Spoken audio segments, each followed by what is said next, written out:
افلا یتدبرون القرآن، تدبر قرآن، مولانا امین احسن اصلاحی۔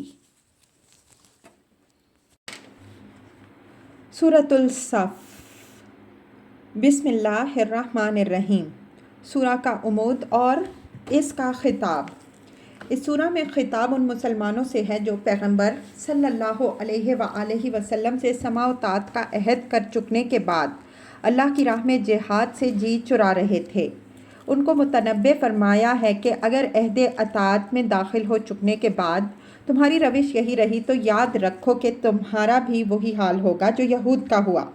انہوں نے اطاعت کا عہد کر چکنے کے بعد قدم قدم پر اپنے پیغمبر حضرت موسیٰ علیہ السلام کی نافرمانی کی۔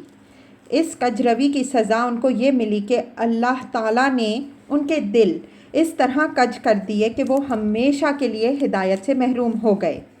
چنانچہ جب حضرت عیسیٰ علیہ السلام ان کے پاس آخری نبی کی بشارت لے کر آئے اور نہایت کھلے ہوئے معجزات دکھائے تو انہوں نے سارے معجزات کو جادو قرار دیا اور ان کو جھٹلا دیا، اور اب وہ اسلام کی مخالفت کے درپے ہیں۔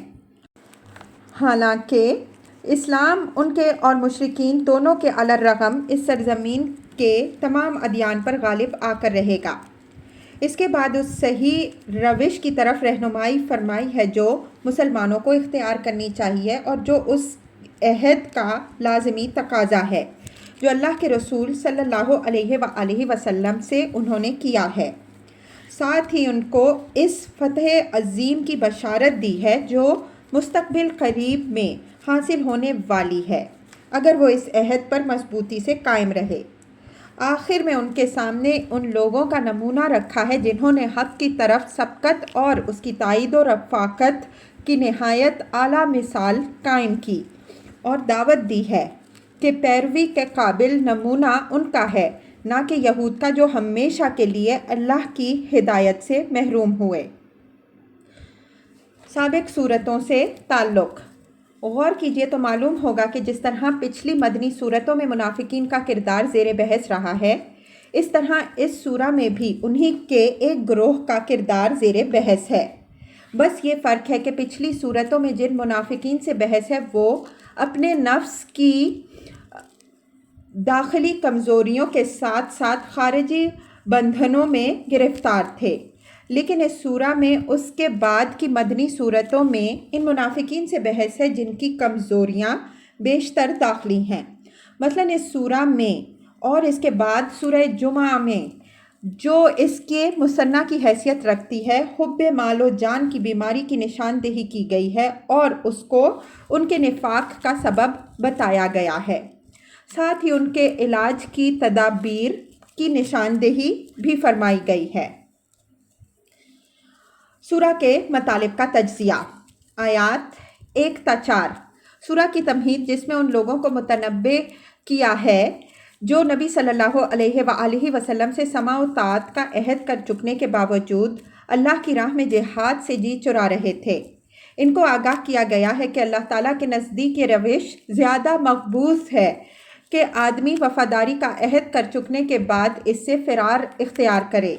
اس کو محبوب وہ بندے ہیں جو اس کے ساتھ باندھے ہوئے عہد کی خاطر جب وقت آئے ایک سیسا پلائی ہوئی دیوار کی طرح صف بستہ ہو کر سرگرم پیکار ہو جائیں۔ آیات 5 تا 9۔ ایمان و طاعت کے عہد کر چکنے کے بعد جو لوگ اللہ کی راہ میں جہاد سے جی چراتے ہیں وہ در حقیقت یہود کے نقشہ قدم کے پیرو ہیں۔ وہ اسی انجام سے دوچار ہوں گے جس سے یہود ہوئے۔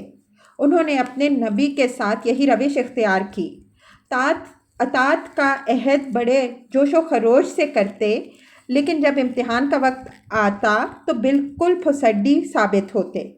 ان کے اس رویے کا شکوہ حضرت موسیٰ نے بڑے سوز و درد کے ساتھ کیا، لیکن وہ اس روش سے باز نہ آئے۔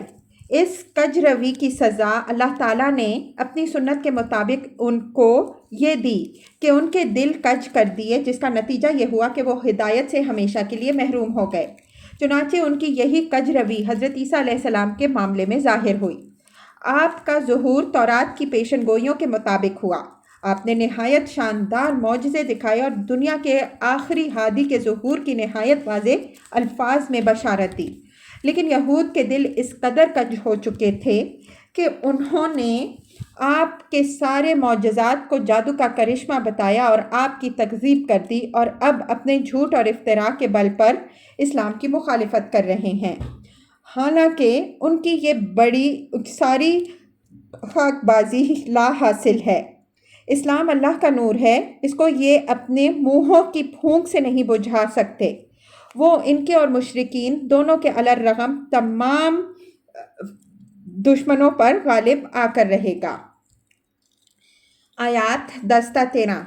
کمزور مسلمانوں کو صحیح راہ اختیار کرنے کی تلقین کہ اب یہ تذبذب اور منافقت کی روش چھوڑو، اللہ اور اس کے رسول صلی اللہ علیہ وآلہ وسلم پر سچا اور پکا ایمان لاؤ، دین کی راہ میں جان و مال سے جہاد کرو، فوز و فلاح کی یہی راہ ہے بشرطے کہ تم سمجھو، اگر یہ راہ اختیار کرو گے تو آخرت کی فلاح بھی حاصل ہوگی جو اصل کامیابی ہے، اور اس دنیا میں بھی اللہ کی اس نصرت اور اس عنقریب ظاہر ہونے والی فتح سے سرفراز ہوگے جس کی تمنا رکھتے ہو۔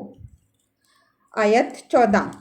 آخر میں حضرت عیسیٰ علیہ السلام کے حواریین کی پیروی کی دعوت ابتدا میں یہود کی تقلید سے روکا ہے، یہ آخر میں ان حق پرستوں کی پیروی پر ابھارا ہے جن کی سبقت الی الخیر سے اس فتح مندی کی راہ کھلی جو بالآخر اہل ایمان کے غلبے پر منتہی ہوئی۔